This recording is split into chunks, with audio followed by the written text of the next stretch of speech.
چې زه سجاد خان د پی ټی آی د تحصیل سابقه صدر په عوامي نشر پارټۍ کې د شمولیت اعلان کړ.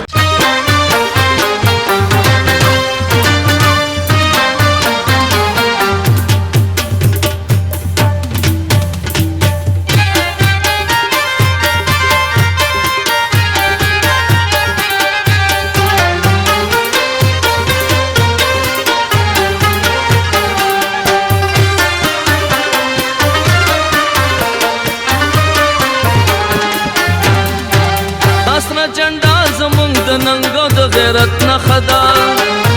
تاسنا جنډا زمونږ د ننګو د غیرت نخدا د محبت نخدا د محبت نخدا یا پښتنو یا پښتنو دا د خلوص او د جذبې د صداقت نخدا دا د خلوص او د جذبې د صداقت نخدا د اخوت نخدا د اخوت نخدا یا پښتنو یا پښتنو یا پښتنو یا پښتنو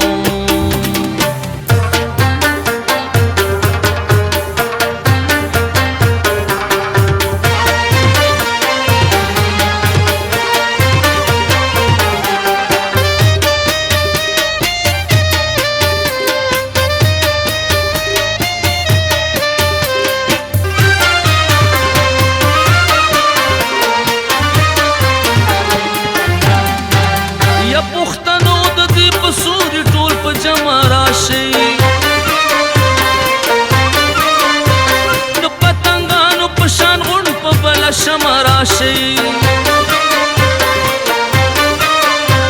دامو د پلار او د نیکه د شجاعت نخدا دامو د پلار او د نیکه د شجاعت نخدا د حریت نخدا د حریت نخدا یا پښتنو یا پښتنو دا سره جنډا زمونږ د ننګو د غیرت نخدا دا سره جنډا زمونږ د ننګو د غیرت نخدا د محبت نخدا د محبت نخدا یا پښتنو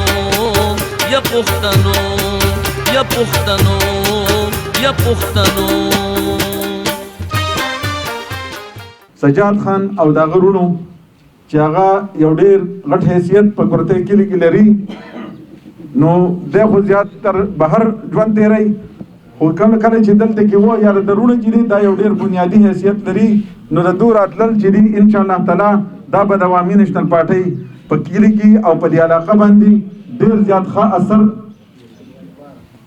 زیات ښه اثر ولري او دلته کې به د ګټې په باندې به دا تمامېږي. د دې نه علاوه زموږ سره بل یو ډېر زیات غټه کورنۍ چې هغه باچاګان دي او د تقوا جومات سره خواته کور دی او غیر چاپیره د هغه ډېر زیات غټ اثر دی علي اکبر باچا ته او د هغه ملګرو ته هم پخیر راغلی ویم چې په عوامي نېشنل پارټۍ کې شمولیت وکړو. موږ د دوی ډېر زیاته مننه کوو. د بنیادي پروګرام به بیا کوي خو اوس په دې موقع باندې ناست او جذباتي شو وي چې یاره زه به اوس هم په دې ځای کې اعلان کوم نو موږ د هم ډېر زیات مشکور یو. په ځان شپه ورځ یو کوي د ارشد خان له اولیاء خان نه موږ منډه نه وو موږ د سرې جنډې له منډه وو موږ باچا خان بابا له منډه وو موږ ولی خان بابا له منډه وو موږ اسپندیار ولی خان له منډه وو موږ د دې پښتنو د ځوان کل سرلښکر ایمل ولی خان له منډه وو د حیدر خان له منډه وو او دغه خلک دی چې حکومت راغلی په داسې حالاتو کې زمونږ ډېر مشران پای کې شهیدان شو. په سوات کې 280 ملګرو زیات شهیدان دي. دا بیسیکلی دا د نېشنل پارټۍ کور دی. زمونږ نکاح زمونږ مشران چې څومره وو نو هغه په دې نېشنل پارټۍ کې دی. زما والد صاحب تر اوسه پورې موږ له ووټ نه دی راکړی. ما ته وایي ښه ښکاره وي یو ووټ ته لاټین دی دا بل به تاله درکړو. زمونږ تره دی لال دا هغه خو یو ووټ موږ له راکړی وي لاټین له ورکړی. بهرحال دا اوس سره منډه وواله ډېر وخت مو پکې تېر کړو. اوس په اخره کې دا فیصله وکړه چې د ولی خان بابا او د غفار خان بابا کمیشن و او د هغوی یوه خبره کوله به چې پښتانه یو کېږي نه پښتانه نه یو کېږي. نو ما دا سوچ وکړو ما که نو دا نور پښتانه یو کېږي او که نه مونږ کور خو به یو شو که نه نو زه به خپل کور ته راچم او په یو پارټۍ کې وینو که زما دا رور د تره دا زوی روانې شو 15 کسه وځو 6 بوځو مونږ به خپل ورولي وکړو او ان شاء الله د نېشنل پارټۍ لپاره به د نن نه بعد چې څومره قرباني او څومره تګ ودو کېدی شي زموږ نه نو ان شاء الله مونږ به هغه کوو او ډېر زیات زه د دې نور خلکو دپاره دا ویل غواړم چې زه سجاد خان د پی ټی آی د تحصیل سابقه صدر په عوامي نېشنل پارټۍ کې د شمولیت اعلان کوم. د ملک حالات چې دي نن په داسې ډګر دي چې دا ملک د شته کېدو او نش کېدو طرف ته روان دی. دا معاشي طور دیواله دی، ډډ دی. دا مالیاتي اقتصادي طور تباه دی. دا انتظامی طور بدحاله دی